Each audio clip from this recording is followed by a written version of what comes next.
రాబోయే పార్లమెంటు ఎన్నికల్లో బీజేపీ మూడోసారి అధికారంలోకి రావడమే కాకుండా తెలంగాణలోనూ అన్ని పార్లమెంటు సీట్లు గెలుస్తామని రాష్ట్ర బీజేపీ అధికార ప్రతినిధి టి వీరేంద్ర గౌడ్ మేడ్చల్ జిల్లా బీజేపీ అధ్యక్షుడు పన్నాల హరీష్ రెడ్డి ధీమా వ్యక్తం చేశారు.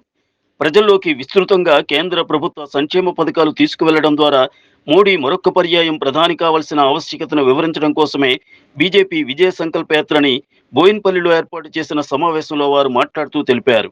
మల్కాజ్గిరి పార్లమెంటు పరిధిలోకి ఈ నెల 24వ తేదీన బస్ యాత్ర ప్రవేశిస్తున్నట్లు పేర్కొన్నారు. అసెంబ్లీ వారీగా వివరాలను వెల్లడించారు. ఈ బస్ యాత్రలో బీజేపీ నాయకులు, నరేంద్ర మోడీ అభిమానులు భారీ ఎత్తున పాల్గొంటారని చెప్పారు. అలాగే బీఆర్ఎస్ పార్టీతో బీజేపీ పొత్తు పెట్టుకునే అవకాశం లేదని స్పష్టం చేశారు. భారతీయ జనతా పార్టీ మల్కాజ్గిరి ఈ పార్లమెంటును గెలిచి చూపించాలి. ఈ రెండు పార్టీలను కూడా నిలదీయాలి. రానున్న రోజుల్లో ఈ మల్కాజ్గిరి గెలిచిన తర్వాత ఈ రాష్ట్రంలో కూడా భారతీయ జనతా పార్టీ ప్రభుత్వం రానున్న ఎన్నికల్లో రానున్నదన్న ఒక సందేశాన్ని మల్కాజ్గిరి ద్వారా ఇచ్చే ప్రయత్నం మేము చేయబోతున్నాం. ఈ విజయ సంకల్ప యాత్ర ద్వారా అని కూడా తెలియజేస్తున్నాం. వెళ్తున్నాడు మోడీ గారు అపాయింట్మెంట్ తీసుకోవడానికి వెళ్తున్నాడని పత్రికల్లో వస్తున్నది మేము కూడా చూస్తున్నాం. మా కార్యకర్తలు కానీ మా నాయకులు కానీ తీవ్రమైన వ్యతిరేకత, మనోవేదన, ఒక బాధ, ఒక చిరాకు ఏమేమి ఎక్స్ప్రెస్ చేయకూడదు అన్నీ ఎక్స్ప్రెస్ చేస్తున్నారు. ఈరోజు బీఆర్ఎస్ పార్టీ అన్నా, ఈ ముఖ్యమంత్రి అన్నా, ఈ ముఖ్యమంత్రి కుటుంబం అన్నా మేము భరించడానికి కూడా ఒప్పుకోవడం లేదు. మా నాయకులు ఇంతకుముందు ఏదైతే చెప్పుల దండలతో, చెప్పు దెబ్బలతో ఉదహరించారో అంతకన్నా కూడా మా కార్యకర్తల్లో కోపం ఉన్నది. ఎందుకంటే మా మాజీ రాష్ట్ర పార్టీ అధ్యక్షుల వారిని 2 సార్లు కారణము లేకుండా జైలుకు పంపించిన దుర్మార్గుడు ఈ కేసీఆర్. ఈ కేసీఆర్ ప్రభుత్వం ఎంతోమంది అమాయకులను, పాత్రికేయ మిత్రులను, ప్రజాస్వామ్యవాదులను ఎంతోమందిని అవమానించింది. వాళ్ళని అందరినీ కూడా వాళ్ళ గొంతు నొక్కే ప్రయత్నం చేసింది. వాళ్లకు నియంత్రిత ధోరణిలో వాళ్ళందరినీ కూడా ఇబ్బంది పెట్టిన సంఘటనలు ఏది కూడా ఈ సమాజం మర్చిపోవడం లేదు. మరొక రాజకీయ జీవితాన్ని, రాజకీయ బతుకును ఇప్పుడున్న ముఖ్యమంత్రికి మల్కాజ్గిరి ప్రజలు అందజేశారు. మరి మల్కాజ్గిరికి ఆయన ఏం చేశాడు? ఏమీ చేయలేదు ఆయన మల్కాజ్గిరికి. ఆయన ప్రశ్నించే గొంతు ఎప్పుడు కూడా మల్కాజ్గిరి గురించి ప్రశ్నించలేదు.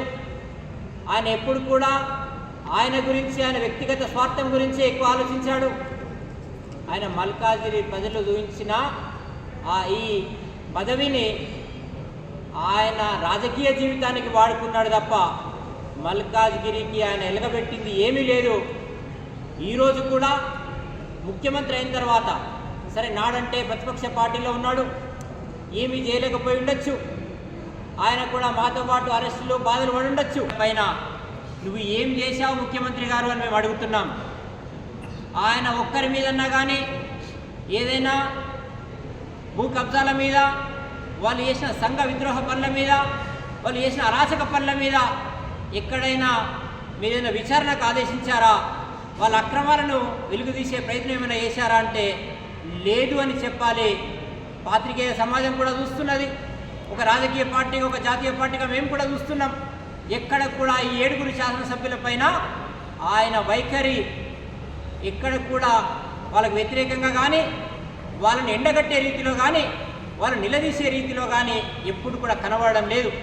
మరి అలాంటి లీడర్ని, అలాంటి వ్యక్తిని మనం ప్రధానమంత్రిగా మనము తెలంగాణ నుంచి మనం ఎన్ని సీట్లు ఇస్తున్నాం అనేది అనవసరము. ఎందుకంటే మనం ఏమైనా కానివ్వండి, భారతీయ జనతా పార్టీ ప్రభుత్వం అయితే ఏర్పాటు అవుతుంది, ఎట్లాగో అవుతుంది. అక్కడ తెలంగాణ మనకి కేంద్రంలో మనము ఎన్ని సీట్లు మన తరఫు నుంచి మనం కేంద్రానికి మనం అందజేస్తాం, ఎన్ని సీట్లు మనం తెలంగాణ నుంచి మనము నరేంద్ర మోడీ గారికి మనం బహుమతిగా ప్రదర్శిస్తామనేది అది మనపైన ఉన్నటువంటి బాధ్యత, అది మనపైన ఉన్నటువంటి అవకాశంగా మనం అందరం కూడా భావించి మనం అందరం కూడా ఇది చేయాలని చెప్పి విజ్ఞప్తి చేస్తూ, మరి ఇది యాత్రకు సంబంధించినటువంటిది. దయచేసి మా మీడియా మిత్రులందరూ కూడా నేను కోరేది ఒకటి, మీరందరూ సపోర్టివ్గా, మీరందరూ కూడా దీన్ని కవరేజ్ బాగా చేయాలని చెప్పి మీకు విజ్ఞప్తి చేయడం జరుగుతుంది. మనము ముందు ప్రతి ఒక్క అంశం ఇక్కడ జరుగుతున్నటువంటి టీఆర్ఎస్ కానివ్వండి, గతంలో మొత్తం టీఆర్ఎస్ పార్టీ ఈ రాష్ట్రాన్ని దివాలా తీసిన తర్వాత దివాలా తీసిందని చెప్పి భారతీయ జనతా పార్టీగా ఉన్నటువంటి మా నాయకులందరూ ఎంత మొత్తుకున్నా అది దాన్ని పక్కన పెట్టి కాంగ్రెస్ పార్టీ వచ్చేసి 6 గ్యారెంటీల స్కీమ్ అని చెప్పి దగ్గర 60,000 కోట్లు తో ఖర్చు అయ్యేటువంటి ఒక 6 గ్యారెంటీల స్కీమ్ తీసుకొచ్చి ఈరోజు వచ్చి మళ్ళీ ఢిల్లీకి ట్రిప్పులు కొట్టుకుంటా మళ్ళీ ఒకసారి మాకు ఫండ్స్ కావాలి, అది కావాలి, ఇది కావాలి, మా గ్యారెంటీలు ఇంప్లిమెంట్ చేయడానికి ఫండ్స్ కావాలని చెప్పి ఢిల్లీ చుట్టూ తిరుగుతున్నటువంటి పరిస్థితి ఇప్పుడు ఉన్నటువంటి కాంగ్రెస్ పార్టీ నాయకత్వం మనం చూస్తూ ఉన్నాం.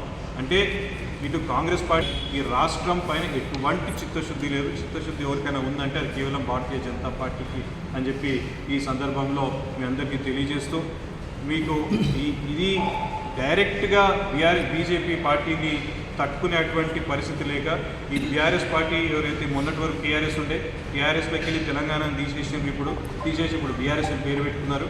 వీళ్ళకి డైరెక్ట్గా బీజేపీతోని ఎదుర్కొనేటువంటి శక్తి లేక మొత్తం కనుమరుగైపోతున్నామని చెప్పి ఒక భయంతో ఒక ఎట్లా అంటే కింది స్థాయిలోకి